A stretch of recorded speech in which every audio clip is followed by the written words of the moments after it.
This is Robert Montgomery speaking. From the nation's capital has come a new epic of American courage and sacrifice, America's greatest adventure in polar exploration. This is a tale of men and of their willingness to endure hardship and risk life above and beyond the call of duty in the service of country and humanity. For brevity, the sequence of events has occasionally been rearranged. The President's cabinet approved the expedition. As Secretary of the Navy, James V. Forrestal explains the reasons for the enterprise. There is only one untouched reservoir of raw materials left in the world, and that's in the region known as Antarctica, an area larger than the combined area of the United States and Europe. The American government is sending a naval expedition to that region. The purpose is to train our Navy in polar operations so that it may better perform its function of preserving the peace upon the 7 seas of the world. Beyond that, the American government is seeking to do its share in the discovery and the release to the world of the unknown treasures of Antarctica in the interests of all mankind.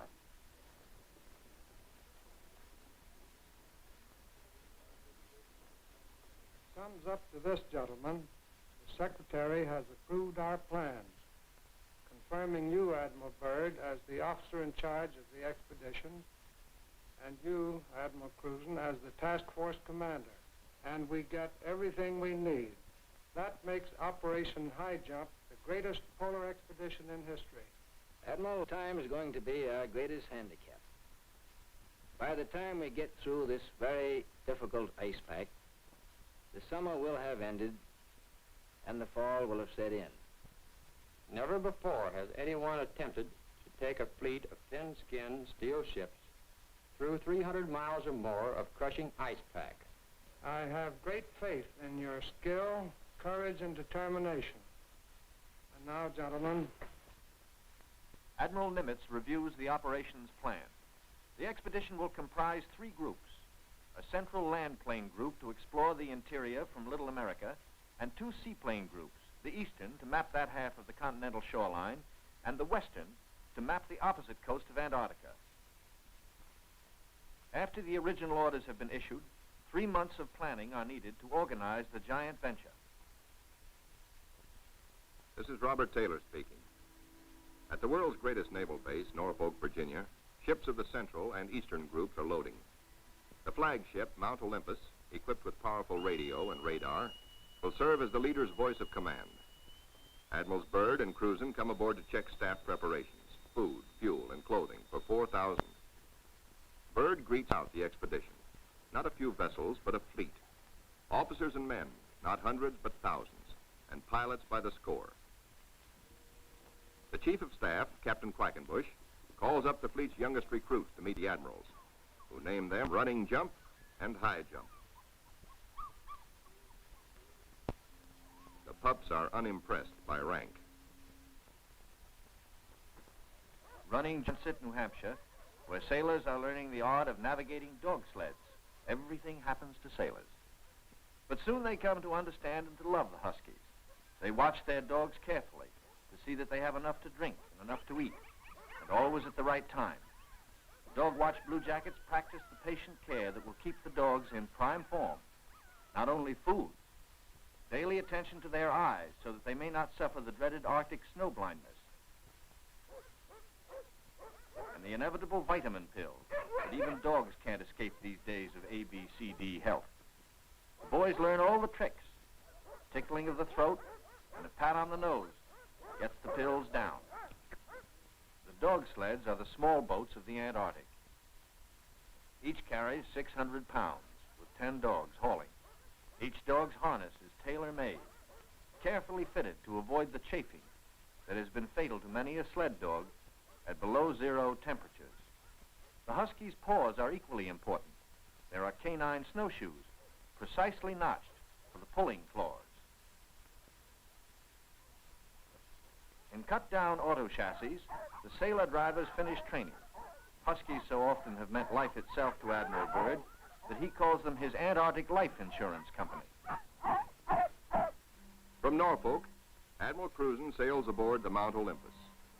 His crews are a cross-section of the country's manhood. Admiral Byrd will follow later in the carrier, Philippine Sea. The Coast Guard icebreaker, North Wind, powerful plow horse of the expedition, backs out. The seaplane tender, Pine Island, is first to stand out to sea. Steaming south via the Panama Canal, the fleet must cover 12,000 miles to reach Antarctica. At the 100th meridian west, the groups are to separate, and the central group proceed to a rendezvous point at Scott Island. This is Van Heflin speaking. Sailing day at Santiago finds the Western Group helicopters practicing final pinpoint landings on the newly installed helicopter flight deck of the seaplane tender Currituck. They are to serve as eyes of the fleet when it buffets through the pack ice, and when need be, to go on rescue missions. For exploration, 3 Martin Mariners, called PBMs, with a flight range of 3,000 miles, are spotted aboard the Currituck. Ships of the Western Group will proceed 10,000 miles south to the Balleny Islands, 860 miles to the west of Little America. Aboard the Mount Olympus, now heading south in the Pacific, Admiral Cruzen gives a traditional command, and up goes a strange flag. The Jolly Roger, signifying the crossing of the equator and authorizing the ancient shenanigans of the sea, whereby all landlubbers are painfully presented at King Neptune's court. The veteran shellbacks copperplate the pollywog's interiors with a mixture of cylinder oil and chewing tobacco. Next, the pollywogs must kiss the bosun's belly, the only kiss they'll have for many a long month.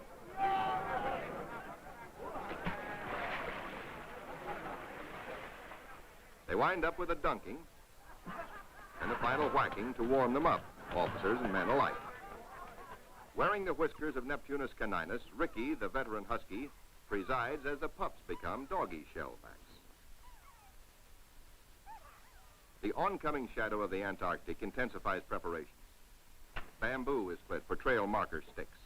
These, topped with flags, will form lifelines to guard the men against losing the trail in blinding blizzards.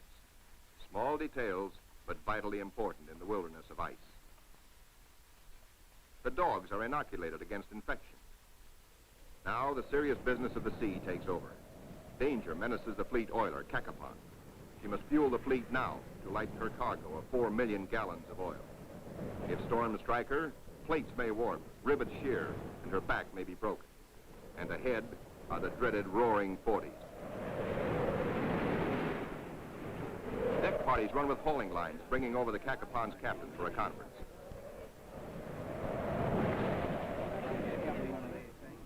The ships are still on course, forging ahead, but the Cacapon's salty skipper smells storm coming. Few ships travel this lonely ocean, so there are no weather reports. We've got to finish this job fast, he roars, or we'll be caught in a stiff blow. And blow she does.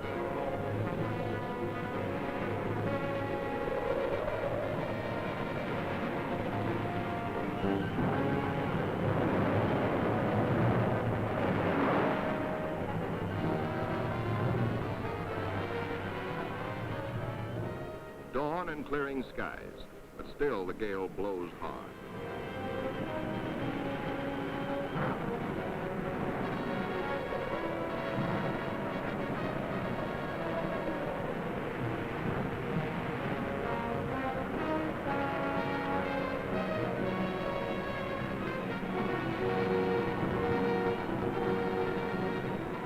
Aboard the seaplane tenders, rolling decks imperil the big seaplanes.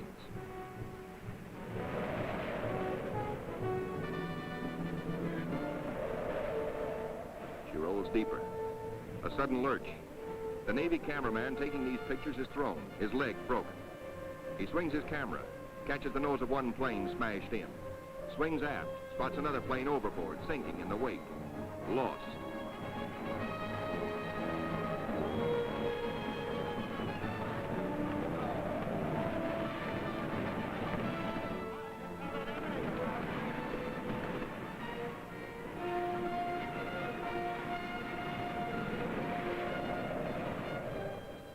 There's no loss of life, but below, in sick bay, the surgeons are busy with the injured.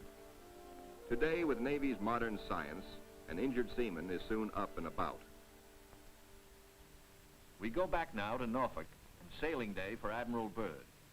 6 DC-3s, called R-4Ds by the Navy, make the longest taxi run in Navy Yard history, each with crewmen riding the tips of their 98-foot wings. Poles and buildings have been removed to clear their way to the 30,000-ton carrier, Philippine Sea. Admiral Byrd will sail the carrier close to the edge of the pack ice, then fly his 6 30,000-pound land planes from her deck, 800 miles across the pack to Little America. A daring and dangerous plan, but precedent was made in 1942 by Jimmy Doolittle in his much smaller B-25s, Tokyo-bound from the carrier Hornet.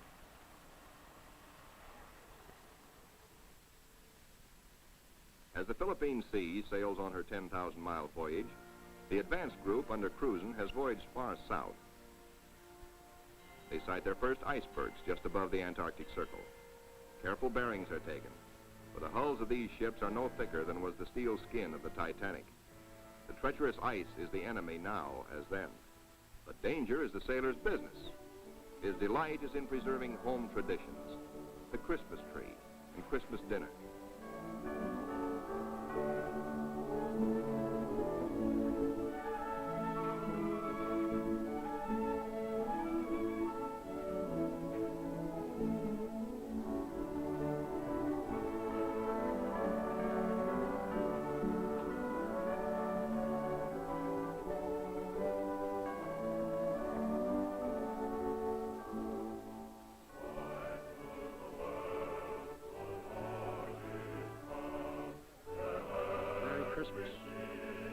Merry Christmas, sailor. Merry Christmas.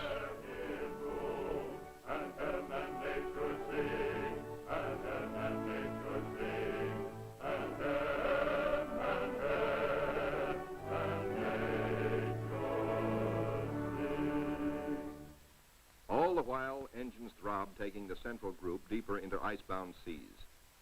Now, by the far-seeing eye of radar, the bridge learns of land ahead, and flag communications passes the word to the fleet. Scott Island, dead ahead. All ships rendezvous. 600 critical miles of their 12,000-mile voyage still to go. The ice pack ahead has been the executioner of many gallant ships. Cruzen summons captains and executive officers for a staff conference. While the staff confers, a small landing boat sets off for Scott Island, named in honor of the heroic British explorer, Captain Robert Falcon Scott, who lost his life a generation ago trying to fight his way back from the South Pole.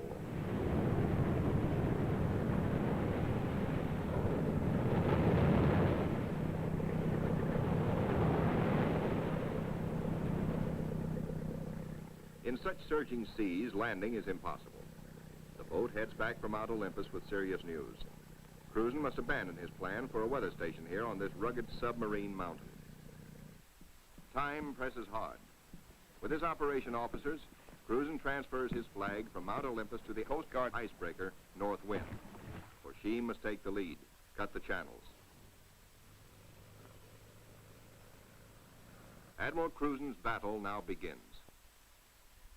Through 600 miles of peril, the Admiral must bring his ships to the open Ross Sea, and thus to the Bay of Whales and Little America. Cruzen signals, "Follow me," and sets a careful course past icebergs. "There she blows," sings the lookout. "There she breaches," close aboard. These huge whales measure up to 80 feet long, and each yields oil worth more than $2,000. The radar watch informs the bridge they have picked up a big ship, a Norwegian whaler, with her killer craft in close company. The Norsemen report the heaviest ice pack in 40 years. This year, they tell the Americans they're staying to the north of the ice. The Norwegian captain urges, "Exercise extreme caution." The American fleet proceeds. Here is the most treacherous navigation in all the 7 seas, with every floe, every berg a potential killer of ships. 7/8 of a berg lies underwater. Its jutting ice foot can slice into a ship like a can opener into a can. Ahead, the sky shows white streaks, the telltale ice blink, the warning reflection in the sky of the great pack. The ships meet their first tabular, the tabletop berg found only in the Antarctic. These tabulars are huge chips from the great ice barrier. They measure as long as 40 miles and are counted not in acres, but in square miles. The ships must follow a twisting, turning sea alley, cleared by the icebreaker. The submarine, Senate, brings up the rear. New-formed ice, known from its shape as lily pad ice, offers no trouble. It is the bergy bits and the bergs themselves that form the hazard for the submarine.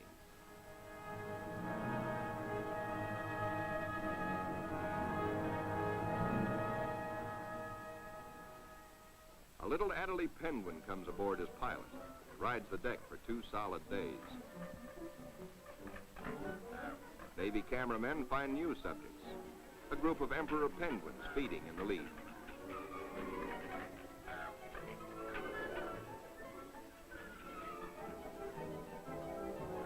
Lookouts spot a flock of snow petrels, those hardiest of birds.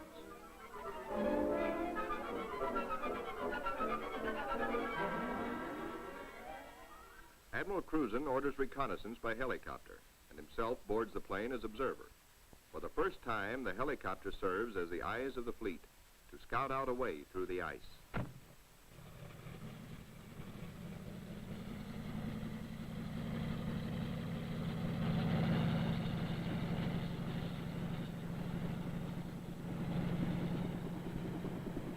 Somewhere to the south, Cruzen hopes to locate better going, perhaps a lead heading toward Little America. Beyond the brash ice, at first he can spot only isolated lakes. At last he sees his lead. Reconnaissance by helicopter has paid off. And just in time, for the helicopter's gas is running low. The long practice hours of pinpoint landing have not been wasted. The Admiral is safely back aboard. Cruzen changes course to head the fleet toward his lead. No open roadstead here, no channel markers. The turn is difficult for the big ships. Now to the men of the fleet comes one of nature's weirdest pictures, the Antarctic twilight. Eerie greens and pastel blues. Men who look grow silent, but long remember.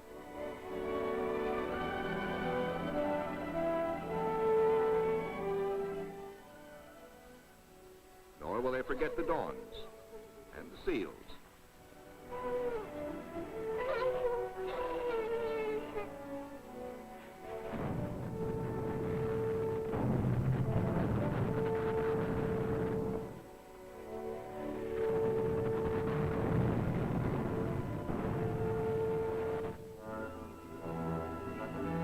The voyage through the pack was to have taken 3 or 4 days, but a week has passed, and the task force has made only 100 of the 600 miles across the pack. An emergency radio to the north wind summons instant help. The submarine, Senate, is caught. The jaws of 2 ponderous pressure flows have closed in, locking her in a white vice. The submarine is in acute danger of being sunk.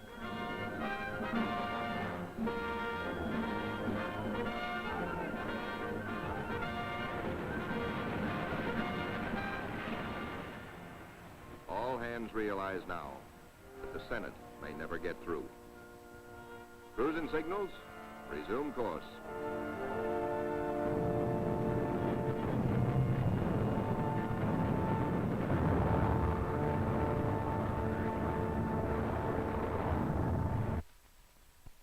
Meanwhile, the eastern group has steamed to Peter the First Island, 1,250 miles northeast of the main base to be established at Little America.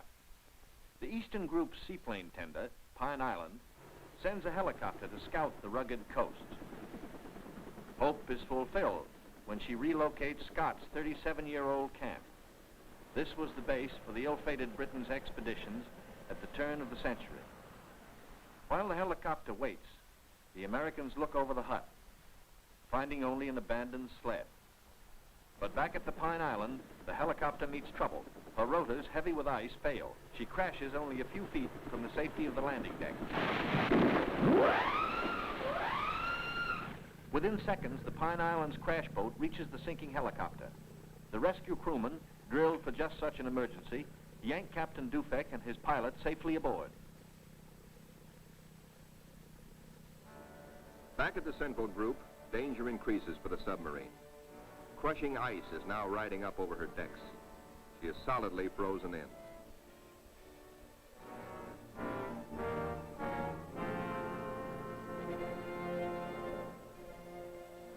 Senate's situation is desperate. Clearly, she cannot undergo further risks. There are 85 men aboard. The ice locking her in is a solid pressure field spotted with bergs. She must be taken back. The north wind cannot get the fleet through if constantly halted to rescue the submarine.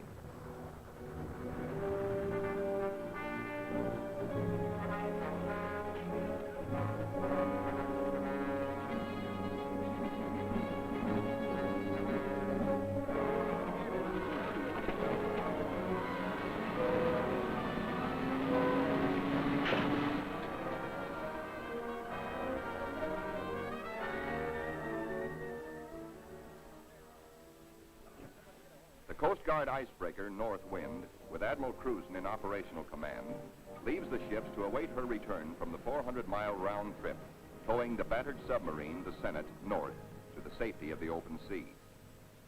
1,200 miles to the west, 10 men set out from the western wing of the expedition on a hunt. For one of the seaplane tender Currituck's missions is to bring back specimens for the Federal Fish and Wildlife Commission. The marine marksmen storm the ice floes. These seals are armed with tiger-like jaws, easily capable of mangling a man's arm or leg. The men risk the slashing jaws of the master bull himself. He's no calf, he fights to kill.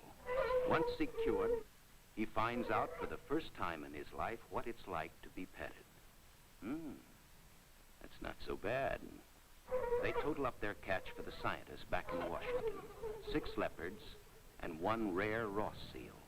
The first Antarctic seal ever to fly through the air with the greatest of ease in a cargo net.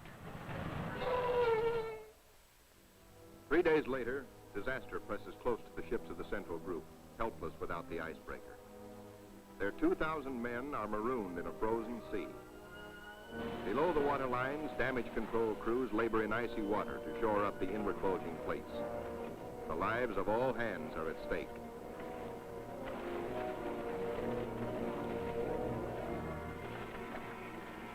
The radio flashes an SOS to Cruzen 200 miles to the north.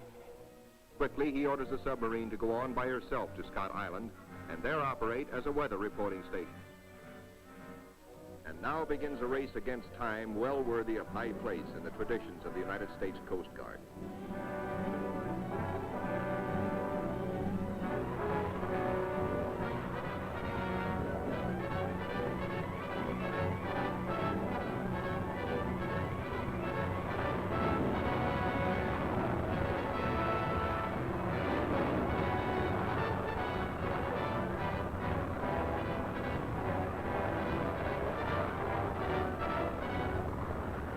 Cruzen receives black news from the flagship, Mount Olympus.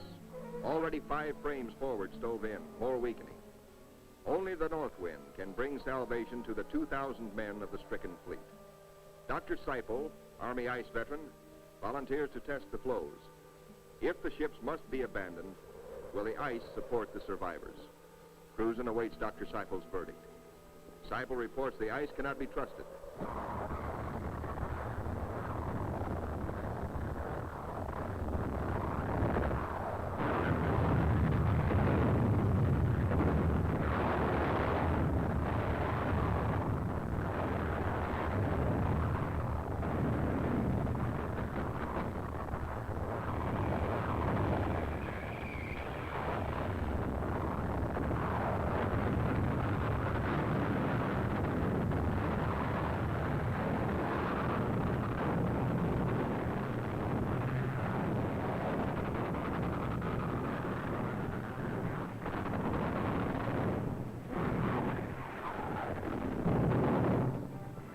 With only 2 miles to go, the icebreaker is hemmed in by ice 20 feet above water, 50 feet below, in an area as great as 100 acres.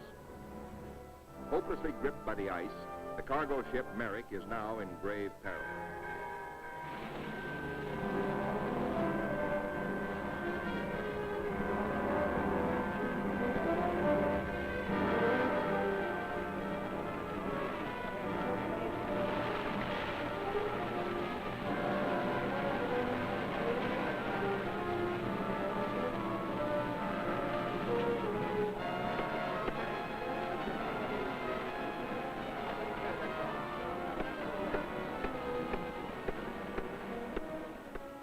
the icebreaker, the fleet is now in sight over the pressure ridges.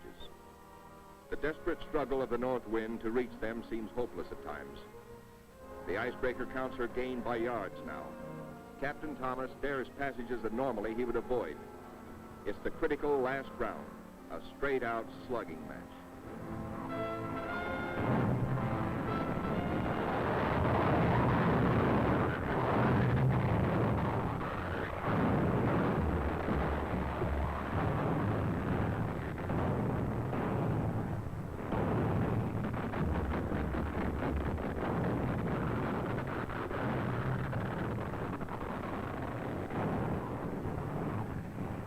The north wind reaches the nearest ship, the Yancey.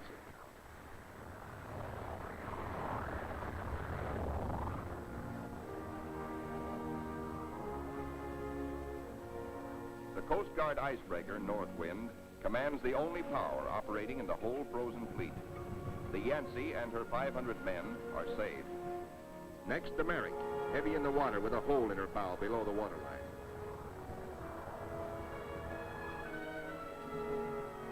The north wind reaches the flagship, Mount Olympus, cuts her free. The fleet has survived.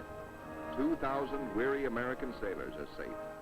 Beyond the great ice whirlpool that held them fast, they steamed through the southern edge of the pack, through to the open waters of the Ross Sea, and little America dead ahead. Word of the deliverance of Admiral Cruzen's men reaches Admiral Byrd aboard the carrier Philippine Sea as she passes through the Panama Canal, Pacific bound. Officers watch sharply. The glove-tight fit of the 750-foot hull requires that the ship be kept exactly ruler-edge true to the sides of the lock. The Philippine Sea navigates the canal in a day. As she heads south in the Pacific, Admiral Byrd devotes all his time to the flight ahead, perilous but of vital importance to naval aviation. Never before have such huge planes attempted carrier deck takeoffs. Never before have wheels and skis been combined in one landing gear. The wheels for deck takeoffs and the skis for landings on ice. The grave risk is that one may interfere with the other and bring disaster.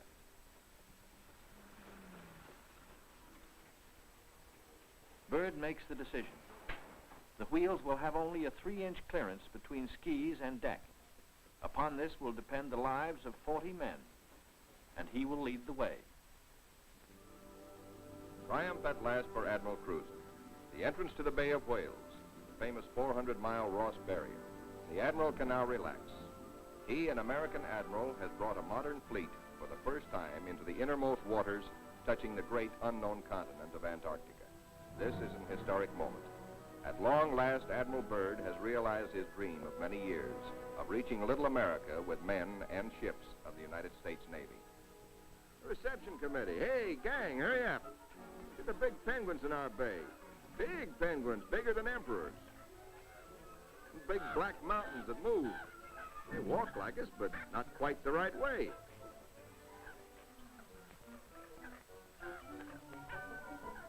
Come on, gang. We gotta go see what gives.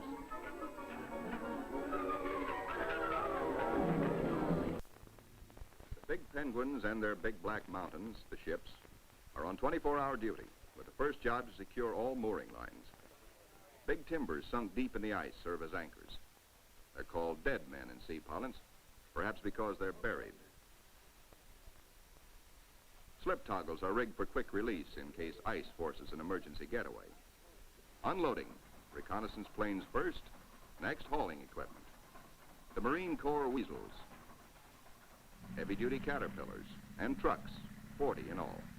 Here are no port facilities, but the Navy shows its self-sufficiency as it did throughout the war in operating at sea without bases or with improvised bases.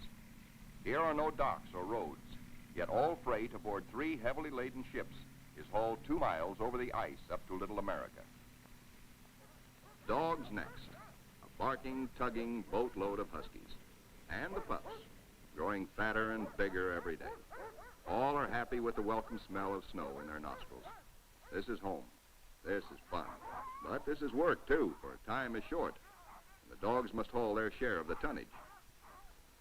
Halt. Trouble ahead. Pressure ridges block the way inland to Little America. Even the largest caterpillars are stalled. The call goes out for dynamite crews, Navy's trained demolition teams, seasoned on enemy beaches.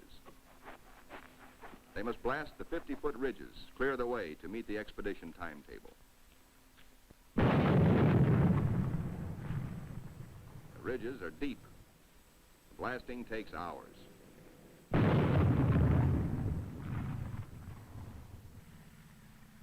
Seabees and their bulldozers follow, smooth out the road for the big cats. In 2 hours, they bridge crevasses 100 feet deep. And so 10,000 tons of gear, brought down by the cargo ships, start moving up to Little America. Work goes steadily forward. Seabees, with all hands helping, use every one of the 24 hours of daylight in the South Pole summer.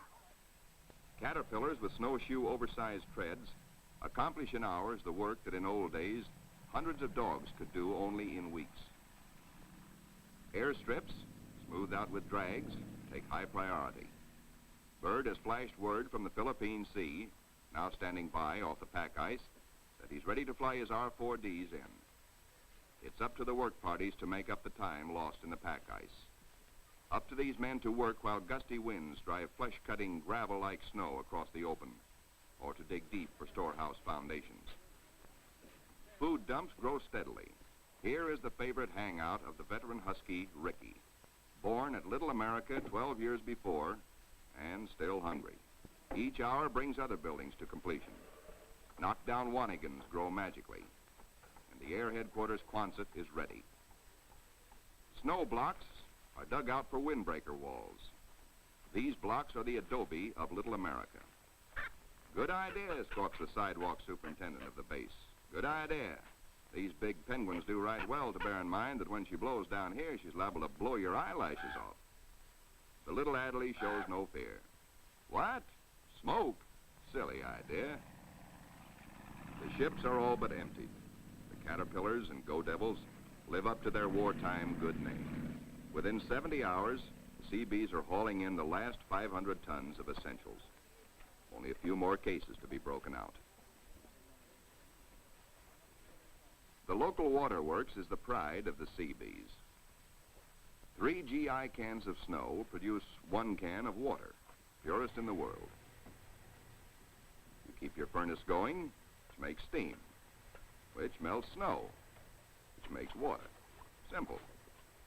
Simple once CB Engineering in Washington had figured it out before ever the first ship left port.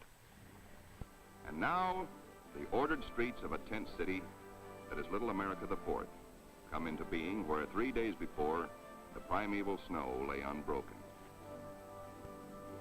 The church flag on the first Sunday signifies a pause for prayers.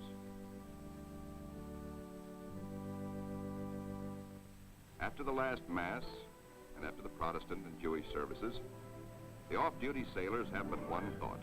Transportation has but one terminal, the mess hall, the best dinner of the week, as ancient Navy tradition always has decreed. Admirals and captains wait their turn in the chow line with the men.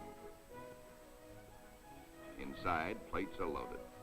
Roast beef, rich gravy, high mounds of mashed potatoes, flaky pie. Life looks up again. A cigarette, good coffee.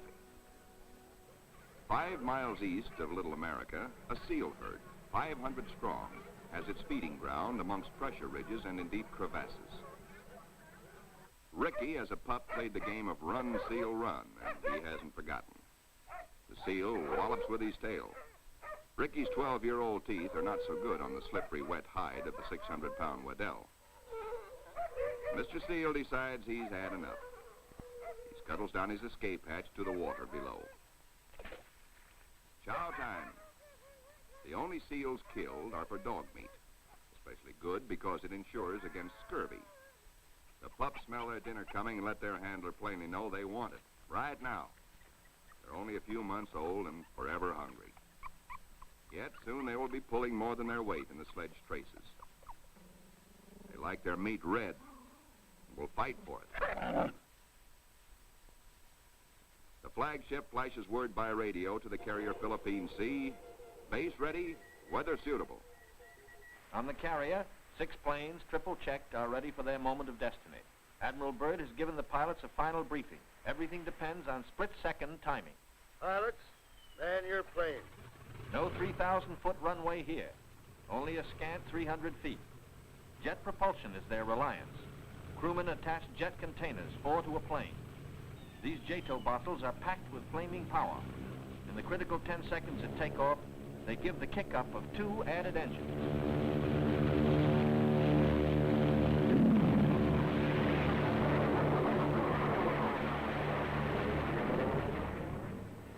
Byrd is airborne in exactly 100 feet.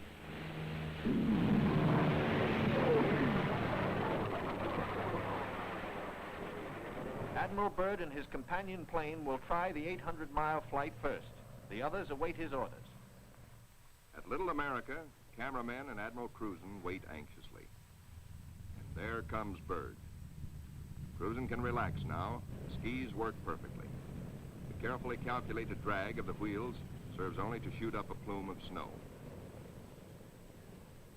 Byrd greets his son, Dickie Jr. first, here following Dad's footsteps. They watch plane number 2 come in safely. Byrd tells Cruzen, good to be home again. Cruzen has urgent news. There's a terrific storm brewing, only 10 hours more of safe flying. Byrd radios the carrier, launch all planes as soon as possible. By midnight, the Philippine Sea has the remaining 4 planes ready. They must risk a takeoff in darkness before the terror of the storm strikes.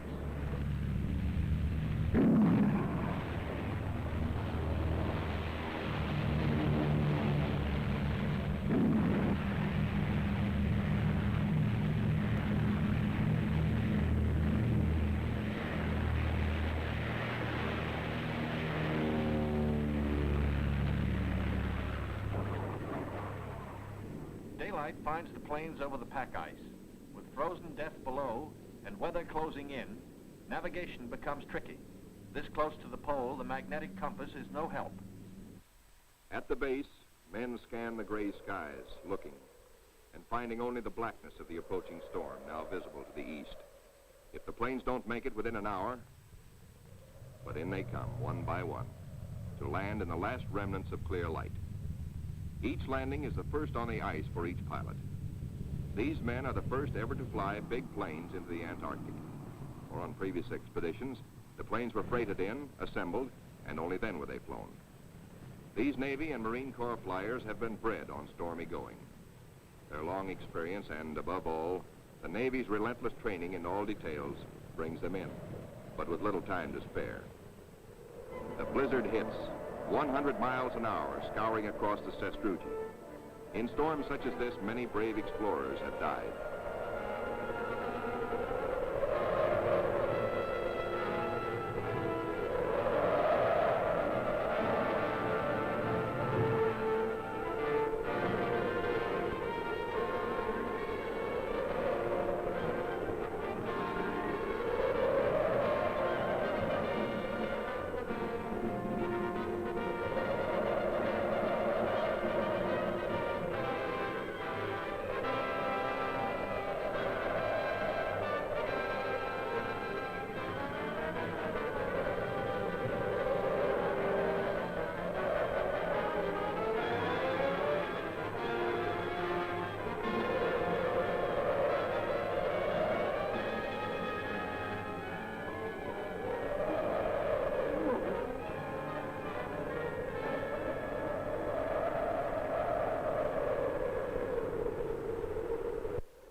With the first abatement of the storm, work parties head for the plains.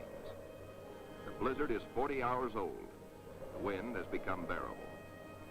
The expedition flight schedules are days behind.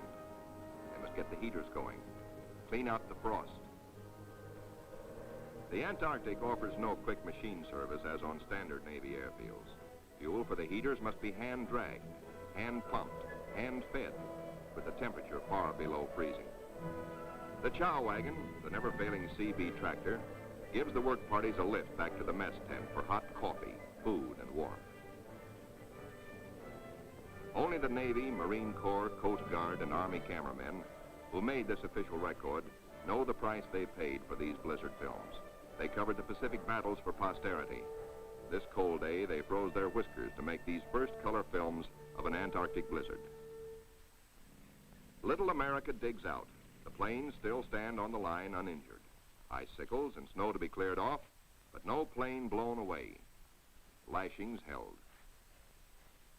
Tent City intact proved out the technique of survival evolved by Byrd in a lifetime of exploration.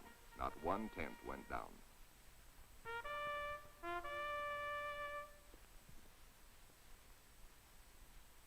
No matter how great the pressure of work, the flag must be raised with a ceremony which is its due.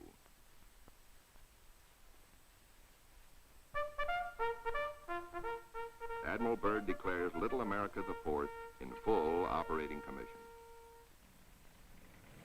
The Admiral and the party ride Weasels 12 miles south to visit his earliest camp, marked by the radio towers. Little America I, now 40 feet under the snows of 17 years. And above it, Little America II, 25 feet under the snows fallen since 1935. Captain Boyd, United States Marine Corps, ties on a safety line,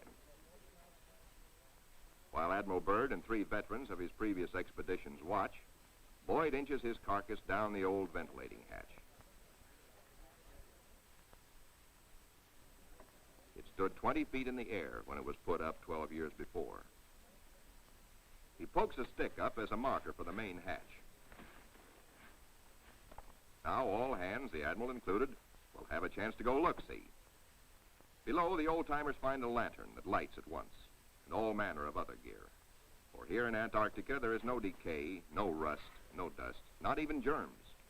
Fruits, vegetables, meats, all good after 17 years. Small wonder Byrd preaches that one day Antarctica may be the world's storehouse to keep the 7 years surplus for the 7 lean years. Byrd, bringing with him the old corn cob he'd forgotten in 1930, comes up last. He meets heavy going, but he makes it the hard way and seems to like it.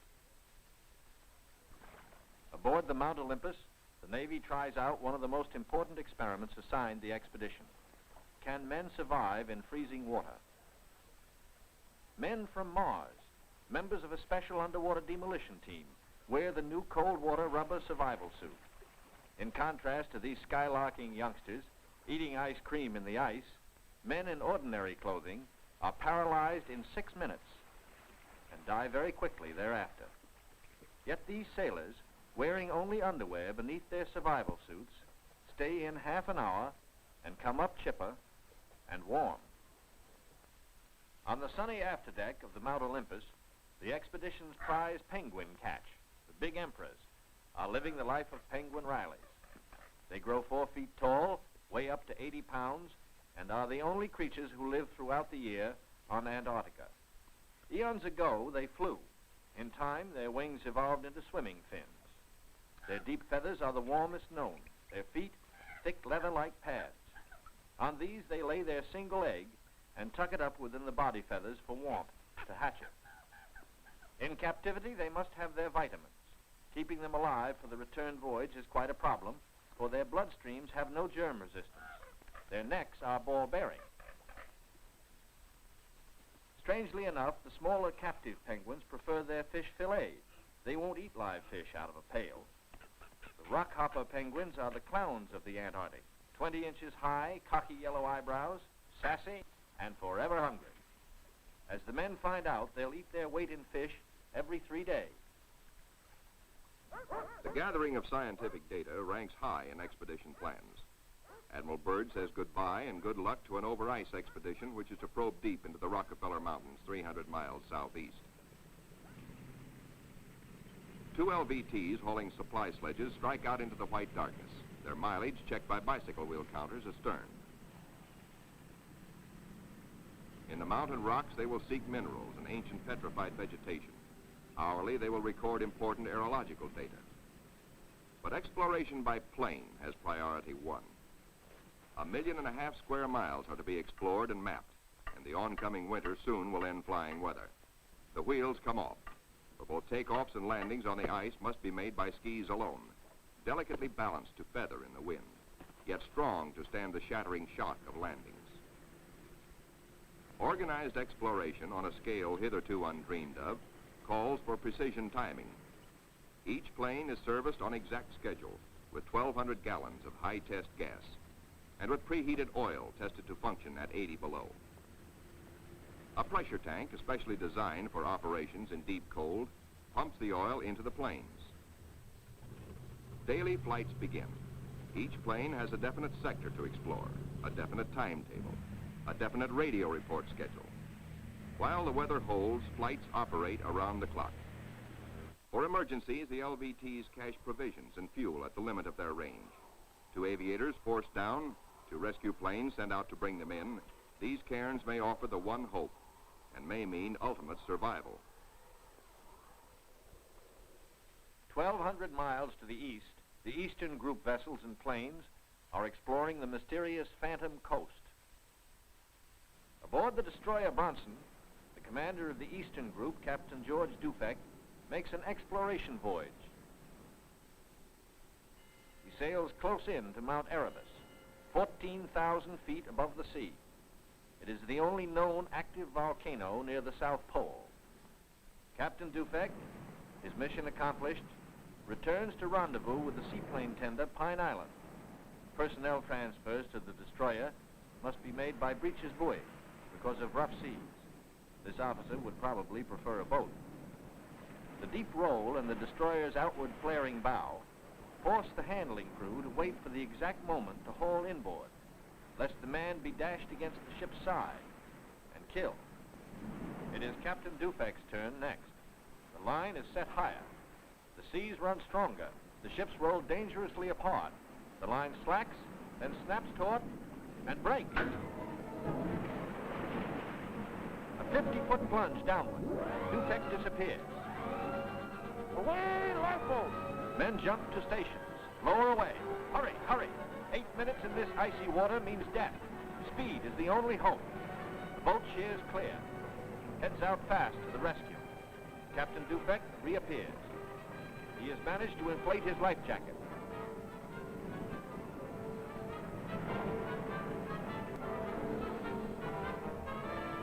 Seven minutes gone. Dufek grabs the lifeline. The seaman clutches him. By a margin of seconds, he is saved. 1,500 miles west of Little America, the Currituck and her western group are off the Shackleton ice shelf, circling the Sunset Coast. The western group commander, Captain Bond, gives pilots and plane crews a last briefing on Antarctic dangers and the technique of survival if forced down. The flight about to start is the longest and most important so far for the western group. Before takeoff, survival gear is checked. Gear to keep 9 men alive for 100 days. Food, drugs, sleds, sleeping bags. On the water, the great PBM makes her takeoff run. Her jet assist bottles blast. She lifts quickly into the air and circles the Currituck once. Jet assist bottles, their work done, are dropped and make a salvo splash. The pilot, Commander David E. Bunger, wipes his frosted windshield, a constant source of trouble in polar flying. He is over the Shackleton ice shelf, named for the great English explorer who kept returning to the Antarctic until death, so often escaped, kept its rendezvous with him. The smooth shelf roughens. Dark rocks, called nunataks, appear above the ice. Then rugged mountain ranges as far as the eye can see. Bunger leans forward in amazement. His eyes have caught a sudden and unbelievable change in scenery. The universal white has turned to chocolate brown, dotted with blue. A cameraman goes into action. 300 square miles of land without snow. Land that might be in New Mexico or Arizona. Pictures alone will prove Bunger has discovered a warm oasis in the shadow of the pole. It is for such supreme moments as this that men brave the hardships of exploration.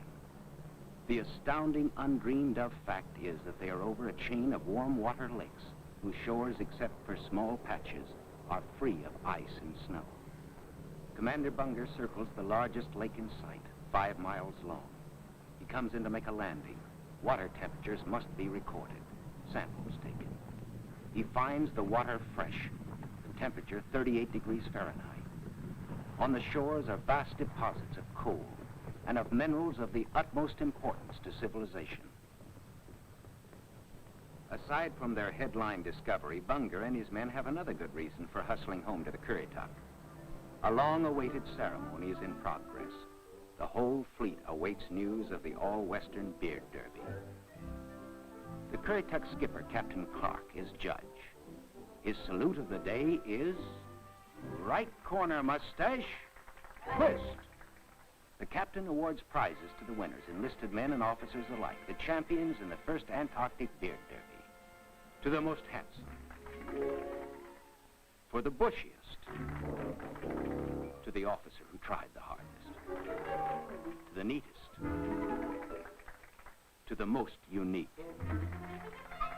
to the red all-Currituckian, and to the one with the most sex appeal. At Little America, a warning sounds. The fleet is in sudden danger. It is being frozen in. It may be locked within the Bay of Whales. Here is the treacherous foe. If caught, the ships will be wedged against the barrier, crushed. Here will be the graveyard of the fleet.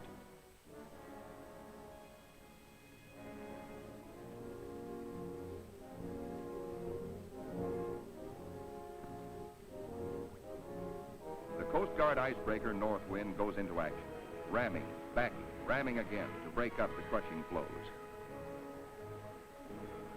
Landing craft work frantically to loosen the ice around the ships so propellers may turn without shearing off. One by one, the ships are cleared. Get underway. Byrd remains behind with 197 volunteers in grave problems. His most important exploration flights will now lack the powerful directional radio of the Mount Olympus. To get his men out, he must hope the icebreaker can crash her way back in time. Otherwise, he and his men will be frozen in for the 9 sunless months of the dark, treacherous Antarctic winter. Marooned, Admiral Byrd and his staff plan the big flight to the South Pole and far beyond. This is the culmination, the last mass flight. 4 planes spanning out over a continent of unknown territory larger than Texas, California, and Arizona combined. Over freezing wastes without people, without life, without vegetation. Nature's most formidable challenge to man. The 4 planes are gassed up. All controls triple checked. Motors heated. For they face cold as extreme as 60 below, unrelenting, murderous. Photographic units lead the parade of science to the planes. Each is a flying laboratory. The cameras are the trimetragons and the K-17s that spied out enemy secrets during the war. Now each plane carries 250 pounds of film to record some of nature's last great mysteries. The war's secret radar magnetic detectors are here too, bolted on like bombs. In war, their electronic impulses spotted minefields buried deep under the surface. Now they will read far below the ice, detect and identify minerals, coal, iron, precious ores. Byrd gets the words, "Ready, sir." He boards the leading plane, gives the command, "Take off." Crews hasten to rock the ships and thus free the skis frozen to the ice. Now all the work that has gone before, the planning, the task of preparing ships, of training men, the perilous voyage through the ice, now all of these investments of time and sometimes of suffering are come into focus. Takeoffs were non-stop flights over the desolate, danger-studded wastes of Antarctica.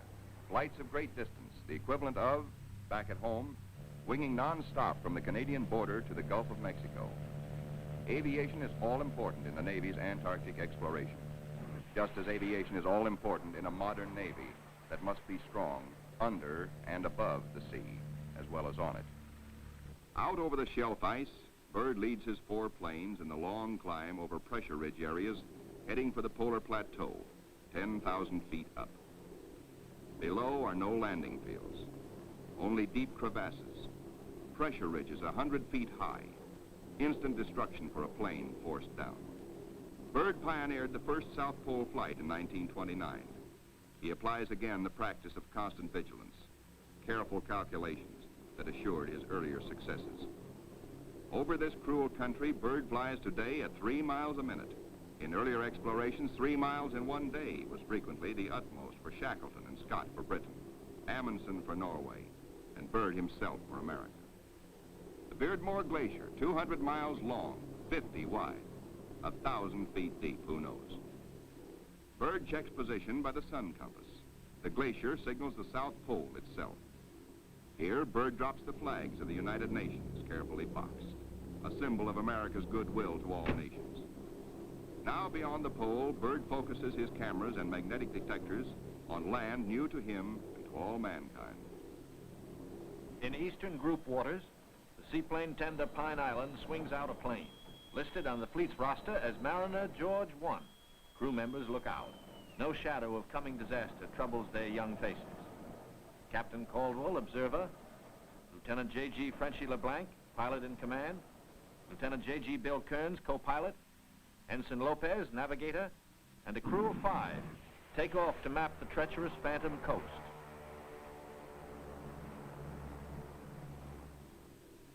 Byrd's planes, deep into the unknown, are the eyes of civilization, recording, evaluating, mapping. Plateaus, mountain ranges, with peaks 20,000 feet above sea level. The trimetric-on lenses, clicking overlapping exposures every 3 seconds, photograph from horizon to horizon. Coal, a mountain of coal. Byrd later declares Antarctic mines, if once tapped, could supply the world's coal needs for centuries. These official motion pictures can give only a cross-section of the miles of photographic records accumulated on this expedition by the Navy. The exposed mapping film will take 5 years to assemble. Amplifying these are the radar magnetic detectors, accurately recording mineral discoveries of immense value for the future use of all mankind. England, Norway, South Africa, Australia, New Zealand, South American countries, and Soviet Russia are claiming Antarctic territory. The United States recognizes no claim, and so far has made no formal claims for itself. But international policies cannot concern the Admiral now. His duty is to keep his flying laboratories functioning, to fulfill his dream of a lifetime. The word "gas half gone, sir," comes from the engineer tabulating fuel tank readings. Byrd radios his pilots, return to base. By the 3rd leg of their triangular course, the planes head back for Little America. Byrd's plane takes the widest swing fuel permits as the lenses of the Trimets continue recording new territory. This is the last big flight. Byrd is determined to record the maximum possible. One by one, the planes swing in over Tent City. Flight operations checks them in and safely down. Plane 2, plane 3, plane 4. But not plane 1. Byrd's plane is yet to be accounted for. Byrd is missing. Out over the ice, Byrd is in trouble.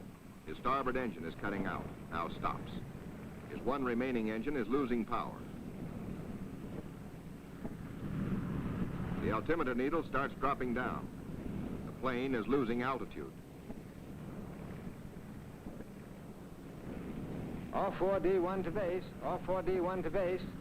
Position Q5, engine out, losing altitude.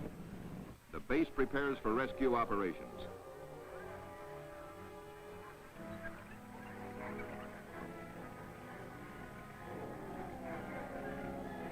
Handicapped by the partial power of one engine, the plane is in jeopardy.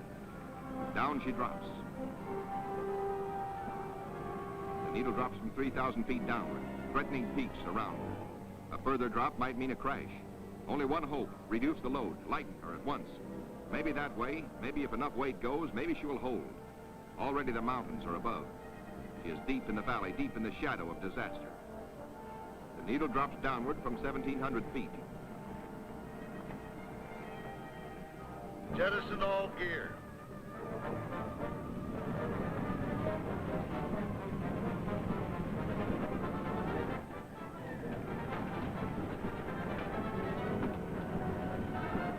Only the precious films and records are saved. The gamble is life or death.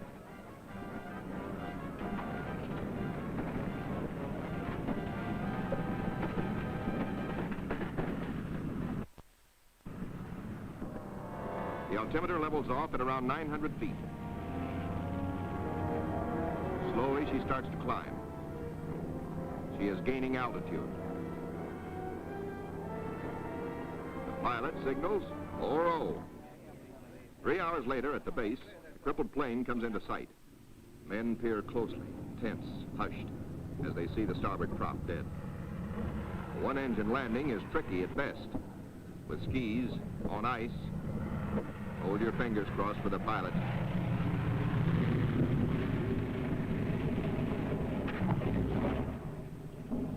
Safe, safe, good going.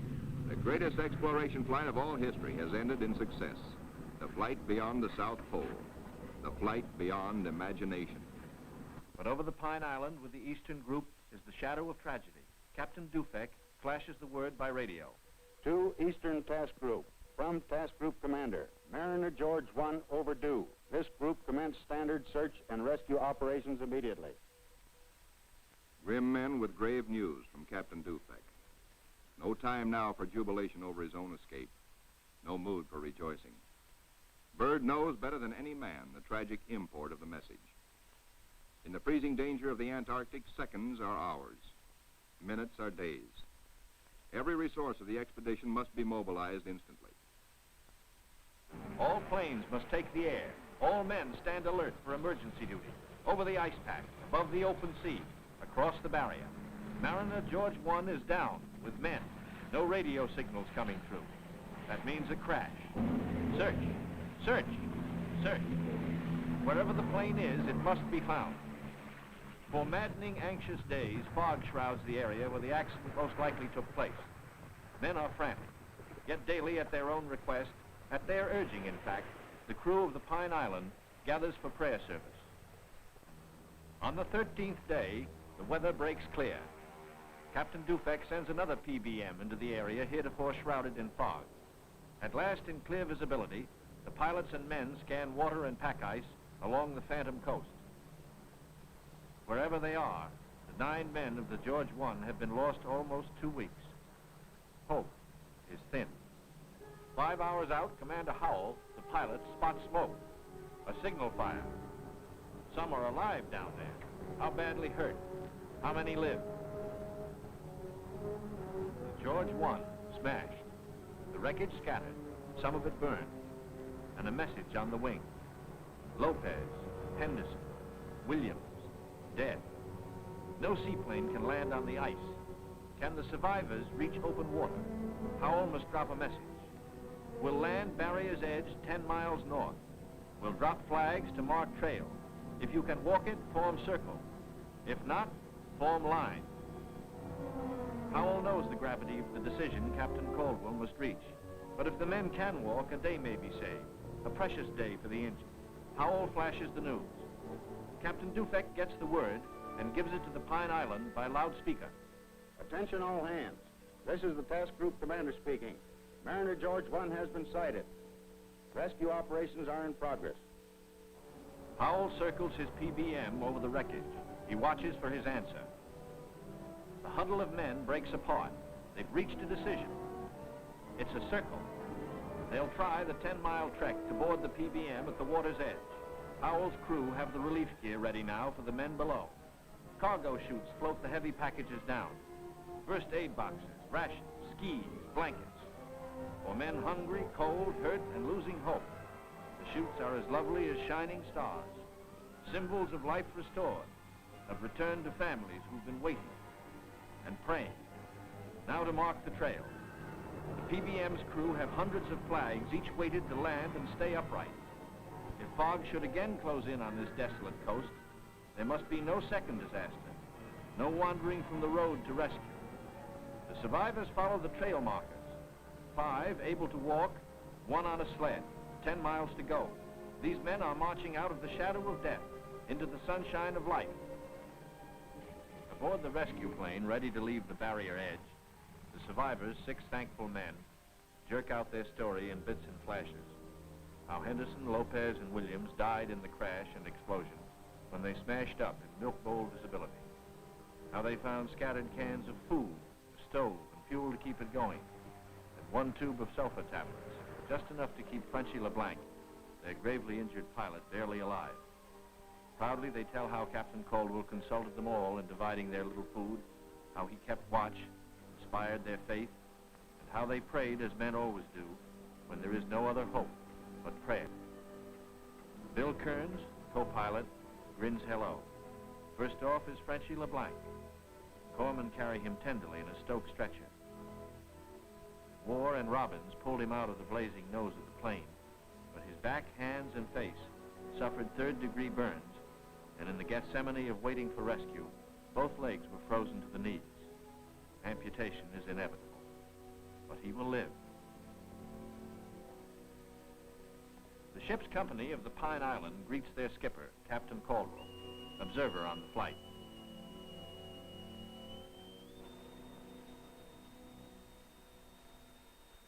He says no ship ever looked so good to him as his own command, as again he sets foot on her decks. His executive officer greets him with sincere affection. Captain Dufek warmly welcomes the survivors. Co-pilot Kearns, his broken arm in a sling. McCarty, photographer. War, the radio operator. And smiling Shorty Robbins, the motor magnate. The head is warm. A hot bath, clean sheets, and long hours of restoring sleep. And perhaps first, a moment to splice the main brace, by which good sailors mean a ration of medicinal spirits. Bourbon to you. Later in sick bay, all but Frenchie and Captain Caldwell enjoy their first full meal in 2 weeks. Kearns will go to Georgetown University to study for a career in diplomacy. McCarthy, who has a wife and 2 children in Sonoma, sunny California, beams happily. Robbins, who was the wheel horse in those desperate days, figures to keep on flying. He still loves it. And War knows that he will marry his school teacher sweetheart back in Reading, Pennsylvania. News of the rescue finds the icebreaker with Admiral Cruzen fighting her way through thickening ice to pick up Admiral Byrd and his men at Little America. Byrd is radioed for all speed. At the base, the Admiral supervises Operation Secure. All essential records and scientific instruments are to be taken home. The planes must remain. They are stripped down with the hope that another American expedition in a future year may find them of use. Supply dumps are marked by poles. And now through the capes comes the old reliable workhorse, the icebreaker. Final loading is the order. All roads lead to the bay, the last trip down. The last long trek through the snow for the big Go Devil sledges, loaded with men and equipment.